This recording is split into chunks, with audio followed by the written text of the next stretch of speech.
Good morning, everyone. My name is Matt Parlow. It's my privilege to serve as the Dean of the Fowler School of Law. Thank you all for being here to help celebrate the magnificent life of our colleague and friend, Professor Mike Lang. There's so much that can be said about Mike, and even with all the wonderful reflections we'll have today, it still won't touch even a portion of what could be said about this magnificent friend and colleague. But we have really wonderful people who will be speaking today about Mike's impact, not just as a father and family member, as a colleague in the tax world, as well as in the legal academy more generally. We are fortunate to have with us today Professors Danny Bogart, John Hall, and Scott Howe from the Chapman University Fowler School of Law, Professor Mona Hymel from the James E. Rogers College of Law at the University of Arizona. And fortunately, we will have Rabbi Corie Yutkin from Chapman, who will be helping us with the memorial service today. I'd just like to thank a couple of my colleagues who worked so hard on putting this event together, in particular, PJ Perez and Amy Rogan Mehta. I'll have a lot more to say about Mike towards the end of the service, but wanted to welcome everyone. Thank you for being here to help in this celebration. And let me turn it over to Rabbi Corie. Good morning. Thank you, Dean Parlow. Our community has lost a giant, and while we want to gather and offer our strength to Mike's family in person, we have this unique opportunity to reach across the miles and connect with one another thanks to technology. Mourning is the price we pay for having the courage to love others. Even in grief, we know that the wonder of human life is too complex and too magnificent to be memorialized in endless pain. The gifts of spirit our loved ones gave us cannot be measured or weighed, nor can they be lost or even tarnished by time. Even in our darkest hours, we know that some of their light and their warmth will always be with us, bringing comfort and courage, and in the fullness of time, healing and peace. We remember Professor Lang and join our hearts together to give comfort and strength to his family. Mourning is a time filled with many emotions and memories, both bitter and sweet. We begin our service with a recitation of psalms and prayers, thus linking Mike's life with the millennia-old tradition of the people Israel and the eternity of God. Birth is a beginning and death a destination, and life is a journey, from childhood to maturity and youth to age, from innocence to awareness and ignorance to knowing, from foolishness to discretion, and then perhaps to wisdom, from weakness to strength or strength to weakness, and often back again, from health to sickness and back we pray to health again, from offense to forgiveness, from loneliness to love, from joy to gratitude, from pain to compassion, and grief to understanding, from fear to faith, from defeat to defeat to defeat. Until looking backward or ahead, we see that victory lies not at some high place along the way, but in having made the journey, stage by stage, a sacred pilgrimage. Birth is the beginning and death a destination, and life is a journey, a sacred pilgrimage to life everlasting. You who heal the brokenhearted and bind up their wounds, grant comfort and consolation to these mourners as they face their grief. Fill their lives with the acts of loving kindness and truth, which serve as a genuine memorial to our dear Mike. The deep bond of love will remain unbroken. The 23rd Psalm is commonly recited at a memorial service, and I'm sharing these words with you today in the hope that you will take them to heart and find healing in them. Adonai roi lo echsar, binot deshet yarbitzeni, al mei menuchot yinachaleni, nafshi yeshovev, yancheni v'maglei tzedek laman shemo, gam ki elek begates al mavet, lo irara ki ata imadi, shiftecha umishantecha heinachet yinachamuni, ta'aroch lefanai shulchan neged sorai, deshanti v'shemen roshi kosi revaya, achtov v'chesed yirdefuni kol yemei chayai, V'shavti b'veit Adonai lo'orach yamim. The Lord is my shepherd, I shall not want. He maketh me lie down in green pastures. He leadeth me beside still waters and restoreth my soul. You lead me in the right paths for the sake of your name. Yea, though I walk through the valley of the shadow of death, I shall fear no evil, for thou art with me. Thy rod and thy staff, they comfort me. You have set a table before me in the presence of my enemies. You have anointed my head with oil. my cup overflows. Surely goodness and mercy shall follow me all the days of my life, and I shall dwell in the house of God forever. Our rabbis taught that there are three crowns: the crowns of Torah, the crown of priesthood, and the crown of royalty. But they emphasize that the crown of a good name excels them all. The book of Ecclesiastes says, "A good name is to be treasured above precious oil. Wealth, health, even life passes away, but a good name lives forever." It is this view that the Talmud teaches: monuments need not be erected for the righteous, their deeds are their memorials. They will be remembered and revered for the kindness that they have shown and for the love that they have given. They are shining examples of what it means to be a mensch. Professor Mike Lang was most definitely a mensch. He cared about others and always loved to spend time with his friends and his colleagues. Every person that I have spoken with remembers having lunch with him. It didn't matter where it was or what you were eating, but if you knew Mike, you knew you would be sharing a meal with him at some point. Mike has been described as soft-spoken, yet outgoing, and always interested in meeting new people. If you were in his life, he considered you a friend. From business associates to neighbors to colleagues to his dry cleaner and to his insurance broker, you mattered in his life. He would take the time to get to know you and make you feel as though you were a part of his inner circle. Mike was a very devoted family member and treasured his children, Leonard and Julie, and the time he spent with them. He introduced them to his love of classical music and art, and while their tastes may not have always aligned, Mike used every opportunity to create a teachable moment with each visit to an art museum or a concert hall. He loved art and had collected more art than he had wall space. He appreciated having season tickets for the LA Chamber Music, which was held at UCLA's Royce Hall, and his love of music and the arts brought him great joy and peace. Leonard shared with me how much he appreciated the time that he had with his dad, especially over the last year and a half when he moved back in with him. Leonard enjoyed helping his dad with learning Zoom and was his tech guru as Chapman moved to an online platform this spring. He considered it a blessing to be able to have this extra time with his dad as they continued to help each other and spend time with one another. The time spent together was truly a blessing. Whether a person lives for 1 year or 1,000, the years of mortal life must come to an end and are no more. We hold the Professor Mike Lang, in our heart as we hear words from those who knew him the best.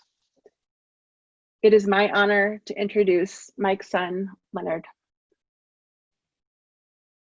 Thank you so much, Rabbi Corie, and thank you everybody for being here, and thank you Matt for all the support, from everybody at Chapman. And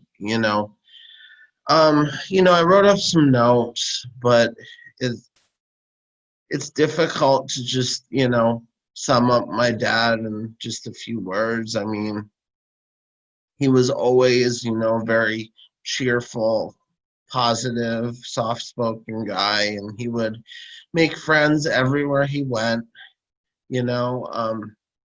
Even just a couple weeks ago, we had a new neighbor that moved in next door, and guess what? My dad was able to have lunch with him. So I still, I still have a ton of voicemails that my dad left me on my phone, and I listen to them every now and then. And there was this one voicemail where I guess I guess I had called my dad and forgot to hang up the phone, and you could just hear us talking about where we were going to go to lunch. We're talking about different restaurants, and I could hear, me talking to him saying, "Oh, that buffet has a really good selection of different stuff, but I don't know, it's kind of far. Maybe we should go someplace closer or something." So, so yeah, like Rabbi Corie said, I mean, for me, I'm really grateful that I was able to move back home and spend a lot of time with my dad. When it comes to his work, he was a really dedicated member of the legal community. I remember even as a little kid, my dad would go to meetings, usually I think once in the summer and once in the winter. And I just remember each time he would come home, he would give us kind of this play-by-play narrative of where people went to dinner. And I think he even was known as the person who would plan these get-togethers with all his friends from the ABA. And so, and I just remember, the last thing I remember about, my dad, the last time we spent together was we went to a Mexican restaurant and we had some chicken mole, and that was just one of his favorites, and he just was really, really happy that day. And he also was always, really, he loved talking about, current events and politics as well. And the thing that I think stood out about my dad was he was able to, be friends with everyone, no matter what their political inclinations were. And, he loved watching the commentators both on MSNBC and Fox News. And his personal favorite was Greg Gutfeld, and he loved just listening to when they would make these kind of little one-liner jokes about the news, and my dad just really enjoyed that. And I still remember watching that show with him, and he would just kind of smile, at these little one-liner jokes. And I mean, I think that it's just really great in this time and in this age that we live in, the fact that he's able to talk to people on all different sides of the spectrum and have all different friends from all different, walks of life and political views. And,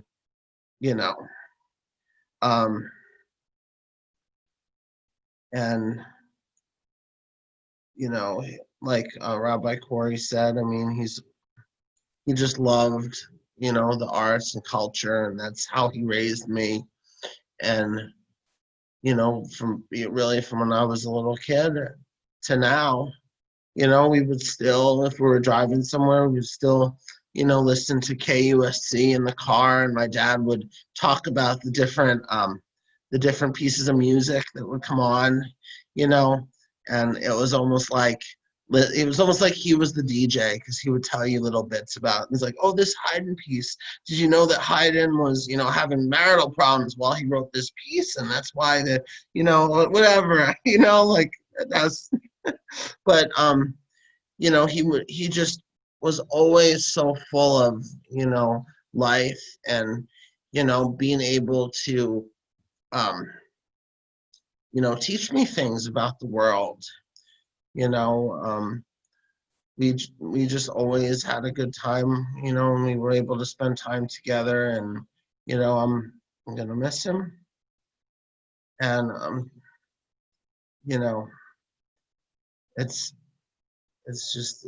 it's difficult, but I'm gonna remember all the things he taught me. And, I'm just so glad that everybody could be here today. I really appreciate it. So, yeah, that's it. Thank you, Leonard. Thank you, Leonard, so much for your words. You knew your dad better than most, and had that really unique, special opportunity to spend extra time with him. And I'm grateful that you had that, and I'm grateful that he had that as well, because it sounds like you really brought a lot to each other's lives. Mm-hmm. It's my honor now to introduce Professor Danny Bogart from the Fowler School of Law. Thank you so much, Rabbi. Thank you, Leonard. Thank you, Matt, for inviting me to participate. Leonard, I want you to know, and Julie to know, that I was just heartbroken to learn that your dad passed away. I received the news like everyone else that a wonderful friend, Michael, was funny, kind, wickedly smart, well-read, just a genuinely fascinating person. And the idea that he was gone, it's just surreal and hard to process. And I've been thinking about Michael pretty much nonstop since it's happened. It's hard to process, even though we know that Michael was physically frail for the last few years, for the reason that Leonard said. He was always full of life. And I want you to know, Leonard, and would like Julie to know just how much we all cared for him. And that if there's ever a time you want to talk about your father and hear some stories about him, I'll be happy to share those. Michael and I became friends almost as soon as he arrived, immediately as he arrived at Chapman. I can't count or even imagine the number of times that we've talked, had lunch together, attended an event, gone with a speaker to dinner. I have to tell you that we talked in the hallway all the time and in offices. And Lisa and I were fortunate to have Mike come to us for Jewish holidays now and again. And I have to say that sometimes we struggle to have, I have a great relationship with my in-laws, but it was amazing how quickly Mike seemed to be the center of any conversation at that table that I had struggled so long to, be a part of. And yet it seemed instantaneously he was there. We continued to talk even during this time of physical distancing. Michael would call me every once in a while. He would come down to Orange, and his questions always began with the same: have you been in the building? And my answer was always the same: no, Michael, I don't think I've been in the building. We'd have a conversation about that one aspect. I have a couple of general comments, and there'll be some kind of personal anecdotes that fall in there. But one thing is clear: I've talked to colleagues since this occurred. My relationship with Michael was not special. It's the same relationship so many people had, which is that Mike made himself a friend of so many. And my story of having meals and conversations is not unusual. It's something that was special to him. I know of one group of faculty every Wednesday night when Michael was at the school late, they would go to dinner. That was their thing. So this is not unusual. Michael's interactions with people were real and meant and intimate. He always began by asking me about my family and my children. And he knew them and knew who they were and kept up with them. And I always thought that was special. Michael was special for another reason. He took what he did seriously. What he did as a faculty member, what he did as a scholar, what he did as a teacher, but he didn't always take himself seriously. And that's a wonderful characteristic. To put what you do up front in an environment, sometimes we wonder about how others perceive us. Michael was not pretentious. He spoke what he needed, when he needed to in a faculty meeting, but always immediately afterwards asked whoever he was talking to, if there was debate, to go to lunch with him. He believed as a professor in the idea of a community. And that's why Michael was always at every event, it seemed, every speaker. It wasn't just because he wanted to hear them, it was his professional responsibility to be part of the community and tend to it. And it was his responsibility to tend to his friendships. Michael came of age as a faculty member before the time of internets and email, when one-to-one interactions were everything. And it's a lesson, I think, for all of us, that was the way Michael developed his friendships and the way he maintained them. A couple of things that are true about Michael, I have to tell you.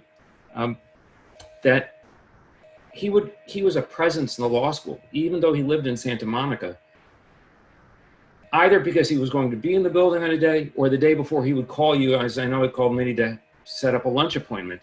But inevitably the day for the lunch would arrive, and almost magically Michael would be late.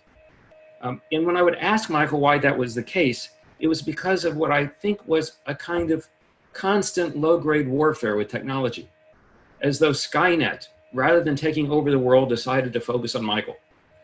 And yet there was humor in him as he talked about it. If Leonard was there for Michael to help him with his technology, I'm grateful. But I think many of us from time to time were in his office looking over his shoulder as he worked his way through aspects of his computer. Going into his office was a time capsule. I believe that there was work going back at least a decade, maybe more. It would be easy to see all of that paper and think somehow that Michael wasn't producing or getting things done or attending to the task of being a professor. That would be a mistake. Michael wrote the books from which he taught. He knew his students. And as much as he would spend time conversing with you, when he was in the lounge on the fourth floor preparing, that was time he allocated and brooked no interference.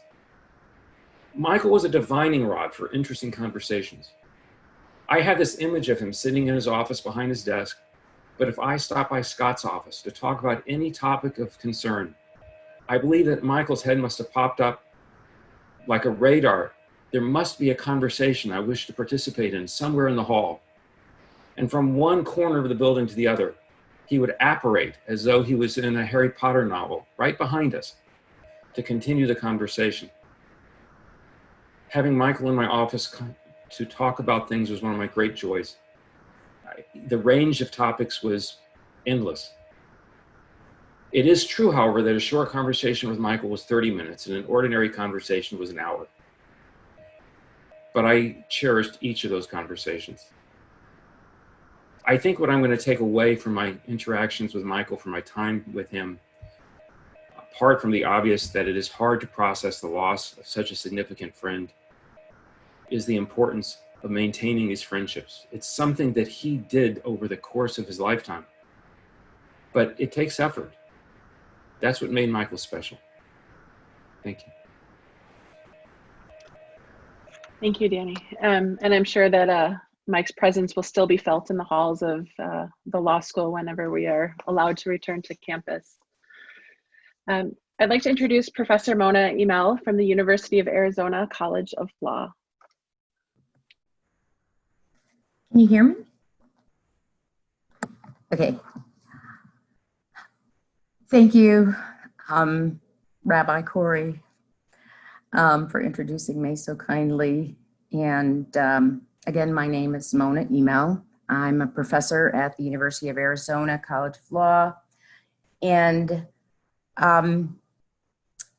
it is really my great honor and privilege to have an opportunity to say a few words about a remarkable colleague and friend that Mike was to all of us. Mike and I spent many, many years and hours together, and I decided to categorize those times into 4 categories. And then I'm going to tell you a little about each. So the first is projects that we worked on together, places that we traveled to meetings together, not together, met up at meetings together, people that I met or knew because of Mike. And then 4, I apologize. Hang on, let me just put this on.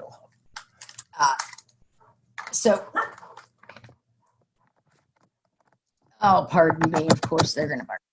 All right. This will cut out the other noise, hopefully. So the four categories are projects, places, people, and partaking. That's the best P I could come up with for food.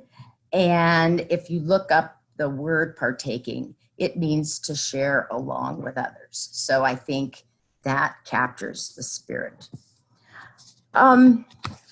So projects that we worked on together. And again, I tried to give this list this morning and it was way too long for my allotted time. So I'm going to have to cut it back, but here we go. So we worked on many projects with the ABA, the American Bar Association tax section, on the Individual Income Tax Committee, the Standards of Tax Practice. We worked on projects for the ABA Center for Professional Responsibility. We gave many panels on ethical issues involving closely held businesses. We attended numerous meetings with various IRS and Treasury officials to discuss relevant projects that we were coordinating on. We spent lots of time discussing amongst our groups and with the government officials Circular 230, which embodies the ethical rules governing tax lawyers who practice before the IRS. Mike and I, along with our good friend and colleague, Elliot Manning, co-authored a federal tax accounting book. So those are just a snippet of projects. You can see they range from the minuscule, the detail, all the way to the big policy pictures, places. Obviously, Washington, D.C. was a hub for many, many meetings, but we have to add San Diego, Los Angeles, San Francisco, Portland, Seattle, Vancouver, Denver, Scottsdale, Tucson, San Antonio, New Orleans, Boca Raton, Miami, Boston, Las Vegas, and I am sure that I am leaving out a few. So those are the places, the people. Okay, now I'm going to cut my list in half, but I'm just going to name a few because I want to save a few minutes for partaking. So I have met so many amazing people through my dear friend Mike Lang, and from everything you've heard, that shouldn't be surprising.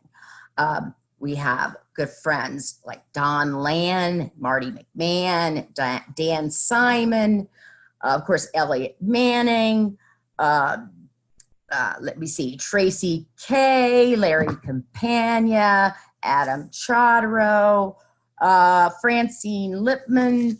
I could go on, but I'm going to stop now because that list goes on to another page and we'll never get out of here. The last thing is partaking. I just want to remember 3 special dinners with Mike. And I have to tell you, while the food and wine was always fabulous, I don't remember all that much about that part. I just remember the camaraderie that Mike brought to everything and the people that he always brought together. So when I was very young in the ABA, I had heard about these dinners with Mike. As you say, Leonard, your father was in fact the center of the dinner scene at the ABA tax section meetings. And I remember I just wanted to be invited to one of these dinners, you know? When I was invited, this was so many years ago, but I thought I had made it. Mike invited me to a dinner. And it was a wonderful, wonderful dinner and a wonderful experience. Another dinner, and this is this was a lunch. And this, again, I think really, really illustrates Mike. And that is, I was traveling to Australia for a semester, and I was going with my 2 daughters, and we flew through LAX. And because Mike is just one of those kind of people, called him up there from the airport. He hops in his car, he picks me and my daughters up and takes us to Marina Del Rey. I think a few of you have been with Mike to Marina Del Rey. It's one of his favorite places. And just the idea that, you know, LA is such a huge place and it's such a hassle that he would do that for us. I was, you know, leaving the country with my 2 kids, and it meant a lot to me. The last dinner was last fall in San Francisco. And my good friend, Roberta Mann, Walter Schweditsky, I hope I got that right, Walter, and Mike went to a Thai place not too far from the hotel. And I hadn't had dinner with Mike in a few months. And I thought at that dinner, it's just always so nice and so relaxing and so collegial and intellectual. And, you know, anytime you're with Mike, he expanded your thinking, your mind, your conception of goodness. So, you know, Mike's going to be remembered for so many things. But I guess his love and dedication to you and Julie, Leonard, probably touched me more than anything else. I watched the 2 of you grow up through many conversations with your dad, and I feel like I know you, but what I do know is how much how devoted, how proud he was of both of you. And I want to echo, to the extent, need any help, I do believe you have a big community here who loved your dad. And I'm so grateful I had the opportunity to say a few words. Thank you. Thank you, Mona. And I hope that Leonard and Julie feel the love from your dad's colleagues. And I'm sure there are many stories to share with you down the road if you're ever in need of just another memory to add to your collection. It's now my honor to introduce Professor John Hall, also from the Fowler School of Law. Hello, everybody. Hello, Leonard. Hello, Julie. I'm so very sorry for your loss, Leonard. If there's anything any of us can do to help you through this very difficult time, please don't hesitate to reach out. I chose to write down my thoughts today because it was important to get this right. And unlike Danny, who has a miraculous way with words spoken extemporaneously, I needed to write this down. This has not been easy to write, of course. This has been a very difficult time for all of us who knew and were friends with Mike. I want to do him justice, to do our friendship justice. I was one of many dozens or hundreds of friends that he had. And I think this has become even more apparent to all of us since his sad passing, how wide his friendship group was, how many lives that he touched. And yet he seemed to touch all of our lives so importantly and so significantly and so poignantly. Mike was my colleague. He was also my friend. And it was a friendship, as for many of us outside tax law, that was based on food. In our particular case, it was based on Thai food. We ate lunch together frequently. We both lived up in Los Angeles, and we were gradually working our way around, I think, almost every Thai restaurant on the West Side. We'd already done Orange, and when he moved to LA, we began on LA. And frankly, I tried to count how many different Thai restaurants we had been to, and I stopped counting at 20. So we were just literally working our way around, and we would go back to our favorites again and again and again. Thai food, it was convenient, of course. It was cheap. It was relaxed. And most importantly, they didn't seem to mind if we sat there for 2 hours after we'd finished our meal while we finished our conversation. Danny was right. A short conversation was 20 minutes. But I disagree with him on what a long conversation was. A long or normal conversation was more like 2 hours, really. It had to be not just a regular lunch. It really had to be a long one. And yet, as Mona said, looking back on those meals, I don't really remember the food. I'm sure it was fantastic, but I don't remember the food. It's all Mike, and it's all him.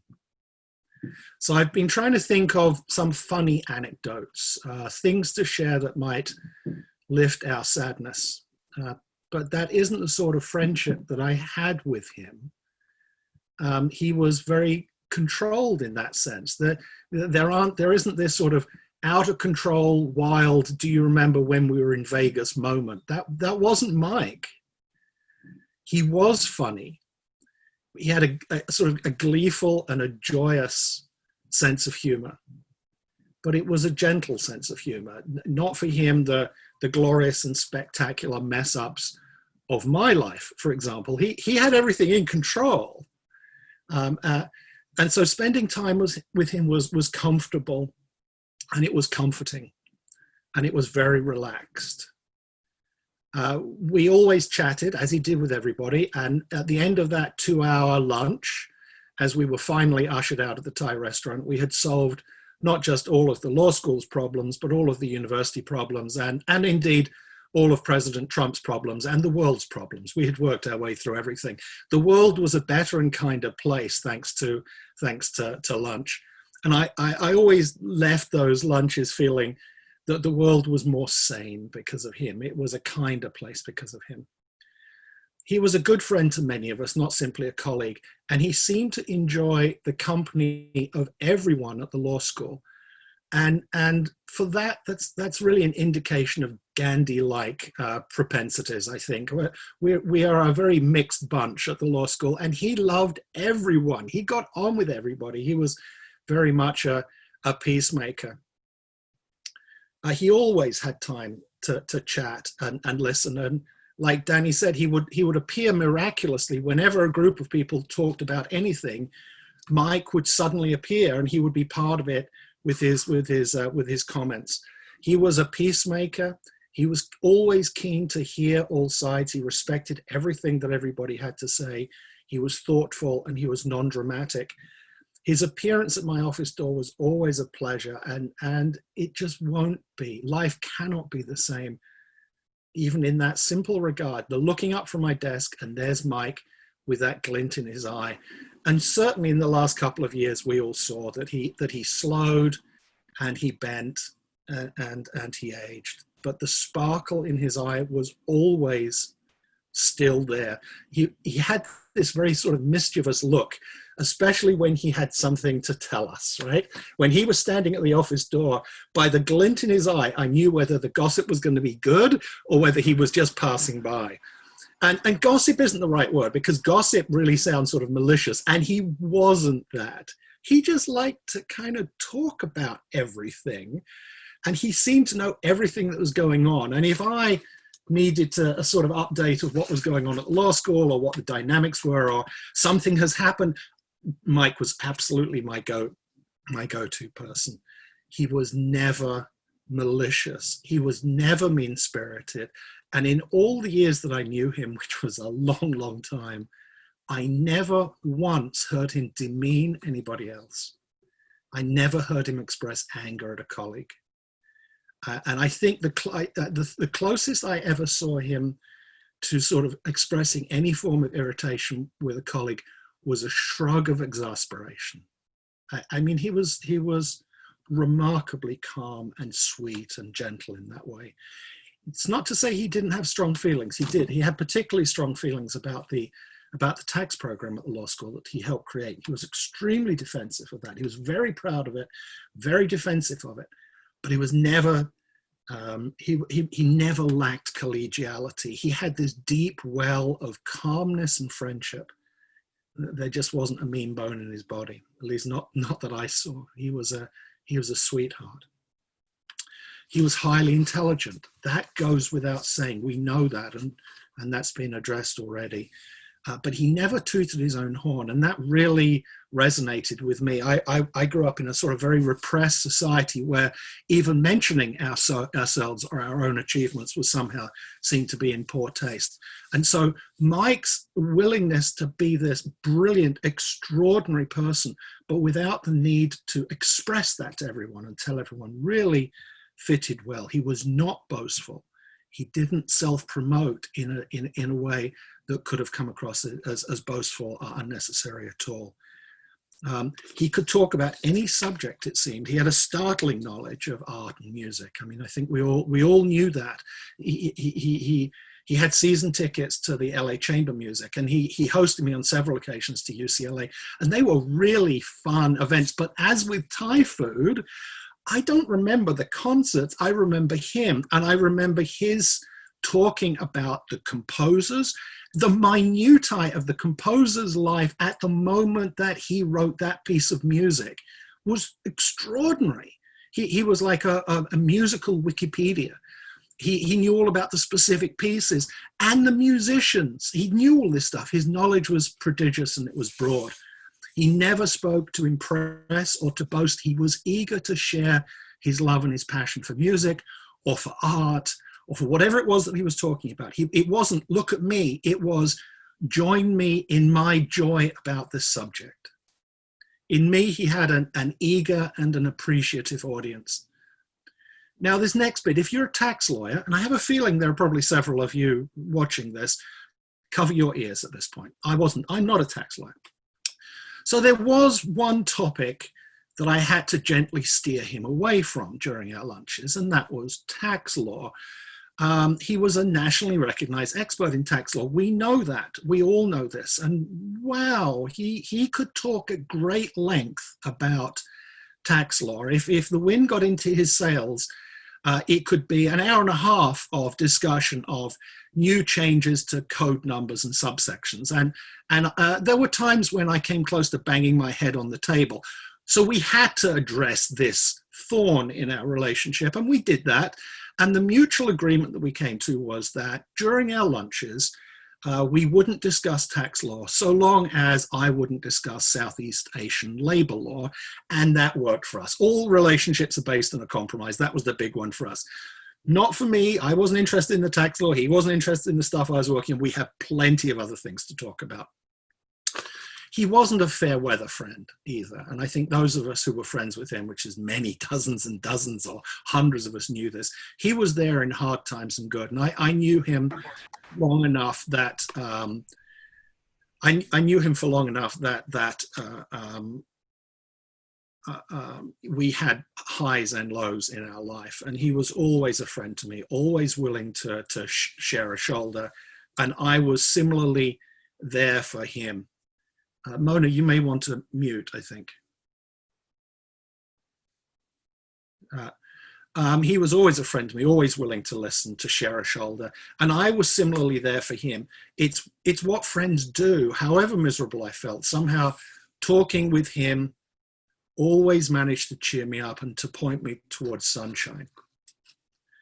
And finally, I want to discuss what we talked about most often and for hundreds of hours, our children. Mike loved his children, Leonard and Julie. In fact, I can't remember any lunch, any meeting at the law school late at night. We both often had a very late schedule, so we would often eat together while we were waiting for our evening classes, or we would talk for hours and leave the law school after midnight and then both drive back to Los Angeles in our separate cars. We were always talking about our kids, and he loved them. His love for Leonard and for Julie was palpable. It was tangible. It surrounded him, and it informed everything he did. He was many things: an accomplished and brilliant man, a gifted scholar, an amazing tax scholar, a teacher. But he was above all a father who adored his children and cared for them deeply. I'm going to miss my friend Mike. I'm frankly angry that he's left. I'm saddened that those casual meetings won't happen again. I'm sad that students won't have the benefit of his wisdom and his expertise. I'm so sad for his family, his children, Leonard and Julie, and their mother, Isa. But I am, above all, so very honored to have shared time with such a truly wonderful human being.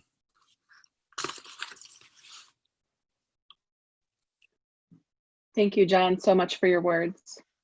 And I'm sure that Dean Parlow and President Struper will be very happy to meet you for some Thai food to discuss how you can solve all of Chapman's problems, including the law school, of which I'm sure there are no problems. I'm sure they'll both be appreciative of that lunch and the time spent together. It's now my honor to introduce Professor Scott Howe, also from the Fowler School of Law. Well, thank you, Rabbi. And first, I want to express my condolences to Leonard and Julie and the rest of Michael's family and friends. I'm very sorry for your loss. I also want to say that Mike was one of my best friends, and I feel fortunate to have known him and to have been able to share his company on many, many occasions over the last 18 years. He was really an unusual person, very outgoing and engaging, and I really enjoyed him greatly. I started becoming friends with Mike right after he joined the faculty at the law school in 2002. And I remember the faculty retreat that we had in August of that summer. Mike had arrived from Maine just a few weeks earlier.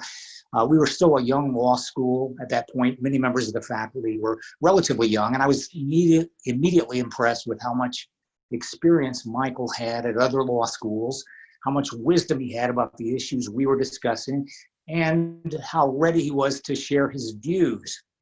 He was very participatory. He was not a shy person at all. And in fact, I have to say now, from many years of knowing Mike, that he was a true extrovert. And I think that's come through the comments of others. He really was one of the most extroverted people I've ever known. He enjoyed being with others. And in fact, if you consider Mike to have been a good friend, it's probably not an achievement on your part as much as it is because of Mike's efforts. That's certainly true for me. Now, like almost everyone else, I have to say a lot of my interactions with Mike revolved around eating. He was really a foodie. I went to lunch with him literally hundreds of times over the last 18 years. I've tried to, estimate how many times, and it's probably over 500 times. He was always trying to pull groups together to go out to eat lunch, and I went with him to most of the restaurants around Chapman, to all kinds of places with all kinds of food: Mexican, Persian, Indian, Japanese, Italian, Thai, Vietnamese, Lebanese, and everything else. Mike seemed to like it all. The only thing that we never did was go to any fast food places. As far as I know, Mike didn't eat fast food. He did eat a lot of dark chocolate, and that was his only, I guess you might call it, junk food. And he handed out dark chocolate around the law school frequently. He was a great conversationalist. He was always up on current events. He enjoyed talking about politics. He read the papers every day. He was always reading books and ready to explain what he liked about one book or what he didn't think was quite correct. He enjoyed art. He went to museums. He loved classical music, as we've heard. He was a very well-rounded, well-informed person. And as we've heard, Michael was very interested in others. He was always quick to ask what others were doing, what they were working on, how their families were doing, how things were going for them. He loved his own family very much. He adored his children, Leonard and Julie, and was very proud of them. He talked about them often. He had a good sense of humor and an uninhibited laugh. I've heard it described as a guffaw, and that sounds about right to me. And you didn't have to be around Michael very long to figure out that he was a good and decent person. He never got excessively worked up about anything. He always maintained his emotional equilibrium. Outside of politicians, he rarely criticized others. He did not hold grudges. He had no enemies, and I can't imagine how he could. He was a wonderful guy. Now, consistent with his being extroverted, I think that Michael was somewhat old school in the way that he interacted with the world. For example, I don't think he tended to use email except when he really had to. Instead, he tended to call people on the phone and talk to them or leave a voicemail. And instead of working virtually, he tended, as Danny said, to actually be in his office at the law school a lot. And because he was an extrovert, he also enjoyed going to conferences and meeting people and participating on the panels. As Mona told us, he was very involved in the 88 tax section, which put him in contact not only with just other academics, but with actual lawyers doing tax law on a daily basis. Mike was, in that sense, connected with the real world of lawyers. And he was a good teacher, a great teacher. He cared about his students. I had the opportunity to see him teach a few years ago because he invited me to come to one of his tax classes. And I have to say that he was a really good instructor. He was well prepared and carried on a lively dialogue with the students. And he pushed them to engage and understand tax law at a high level. And they really were very engaged. In the end, I would just say that Michael enjoyed people and he enjoyed life. And I think he tried to squeeze as much fun and exploration as he could out of his time here on Earth. And, toward the end, Michael had some serious medical issues for several years, but I sensed no self-pity whatsoever on his part. I think he tried to live nobly and bravely, and I think he did that. He was a positive, optimistic person, fun to be around. And I feel fortunate to have had him as a friend for a good long time. There really will not be another person like him for me. So rest in peace, Michael. You lived a great life, and thank you for your friendship. Thank you, Professor Howe. It's now my honor to bring back Dean Parlow. Thanks, everyone. Those reflections were really moving and meaningful, and they resonated with me on so many different levels in terms of the same kind of experiences and feelings and reflections that I have about Mike. Let me start with Leonard and Julie and all of Mike's family. As you heard today, Mike was a quintessential part of the Chapman family. He was part of the glue that really brought everyone together. Know that you will always be a part of the Chapman family, that all of us are always here for you. And if there's anything that we can do at Chapman to help support you, know that we are always here, that our doors, once we're allowed to come back to campus, are always open. But truly, even in these socially distanced times, as you've seen with people like Danny and John and so many others, we're all here for you, and we care a lot about the family and Mike's memory. It's hard to lose someone like Mike when you hear the kind of impact that he had on each of us individually, as well as collectively. He was the consummate colleague. He cared deeply about his students. He cared about each and every person with whom he interacted with, both at Chapman, in his day-to-day life, in the ABA tax community, tax section community, and tax world generally. He was an incredibly accomplished scholar. He was a teacher who spanned 4 decades of teaching, if I'm not mistaken, incredibly well published, and everyone knew Mike, as Mona was pointing out. Everyone knew Mike, and I wish I could share all of the different outreach that I've received, from emails to calls to texts, that have really reflected on what a loss it is, not just for Chapman, but for the legal profession, for the legal academy, for the world of tax, for all of us, that Mike passed far too early. He was truly someone who I think all of us would just call special. I had a trustee who emailed me yesterday when she heard the news and said he was so special. Can you give me, Leonard's mailing address so I can send something? I mean, he had that kind of impact that a trustee, right, knew Mike so well and knew how special he was and had gotten to know him so well that she wanted to send a note to you, Leonard. That's pretty remarkable about the sort of wide swath of people that he has positively impacted. And I know that when I joined the Chapman faculty as a junior faculty member, he was wonderful, gave me wonderful advice, always took time with me. Since I've become dean, same thing, always wonderfully generous with his advice, listening, giving me feedback, and helping me grow, both as a junior faculty member and as a dean. He is someone I'll never forget, someone who has been really important in my life.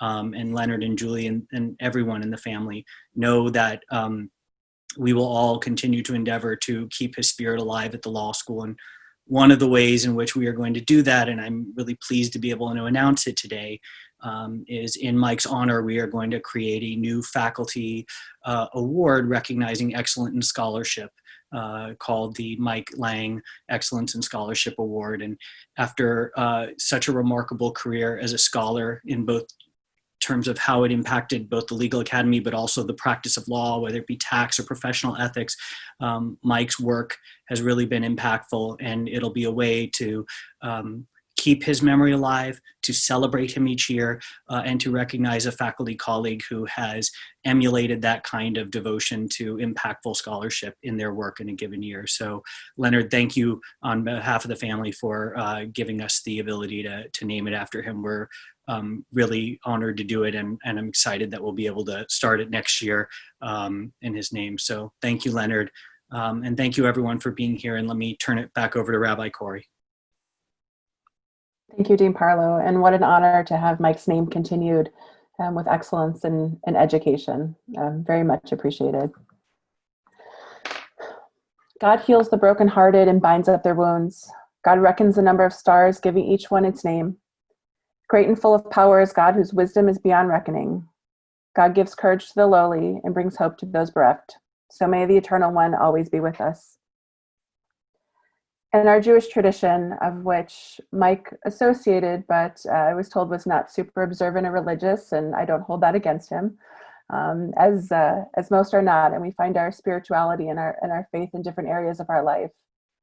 certainly by coming together and sharing meals together was Mike's way of connecting with community. And that's what our tradition teaches, is building community. We say 2 prayers at the end of a service, one the El Malei Rachamim prayer, and the other the Mourner's Kaddish.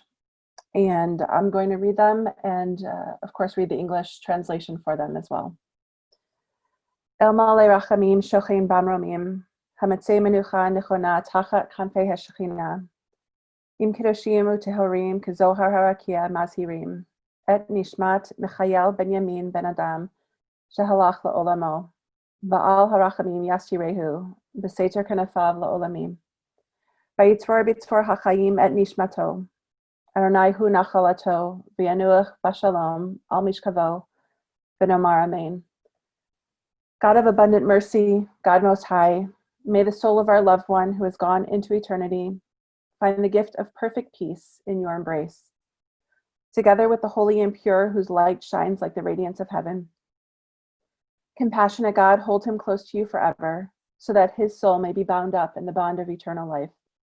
May he find a home with you, and may he rest in peace. And together we say, Amen.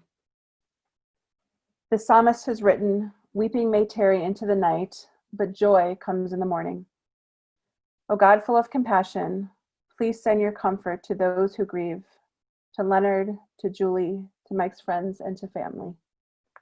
Help them to dispel the sadness that accompanies the pain of loss, and to find joy in the precious memories of Mike.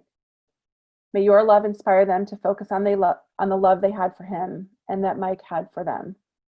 Help them to face their future with courage, to treasure Mike's wonderful legacy. Sustain us in our faith, O God, even in this troubling time, as you have sustained our people in times of trouble and sorrow throughout the generations.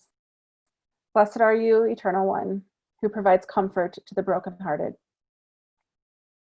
May the love and eternal connections of our souls give us strength as we turn to recite the words hallowed by time. Sanctify the name of God. We honor the memory of Professor Mike Lang with the words of Kaddish Yatom, the Mourner's Kaddish. Yikadal v'yikadash shemei Rabbi, v'yalma divarach yirutei v'yamlich malchutei, v'chayechon v'yomechon v'chaye d'chol Beit Yisrael, v'gala v'zman kariv v'nomar Amen. Yehei shmei Rabbi mevarach li'olam olamei almaya, Yiparach v'yishtabach v'yipar v'yitraman v'yitnaseh, v'yitadar v'yitalev v'yitalal shmei d'kudashah b'richu. Le'ela min kol birchata v'shirata, tushbechata v'nechamata, damiram b'alma v'yimaru. Amen. Yehei shlama rabba min shemaya v'chayim aleinu v'yal kol Yisrael v'yimaru. Amen. Oseh shalom b'mromav, hu ya'aseh shalom, aleinu v'yal kol Yisrael v'yimaru. Amen. Adonai Natan, v'Adonai Lakach, Yehi Shem, Adonai Mevarach. With Job we have said, God you have given, God you have taken away. Blessed be the name of the Eternal One. May the memory of Professor Mike Lang be a blessing as we mark that his essence will never leave our hearts and our souls. Go your way, for God has called you. Go your way, and may God be with you. May your righteousness go before you, and the glory of God receive you. To Leonard, to Julie, to Mike's friends, and to family, may God comfort you with all who mourn in Zion and Jerusalem as we go forth in peace and to life. I'd like to thank Dean Parlow for gathering us together, and I would like to thank everyone who participated in today's memorial service for Professor Mike Lang. To all of you that attended today's service, please know that your love and support is appreciated and felt by the family. And a special thank you to PJ and to Amy for helping make sure that this ran smoothly. Thank you. God bless and blessings to all.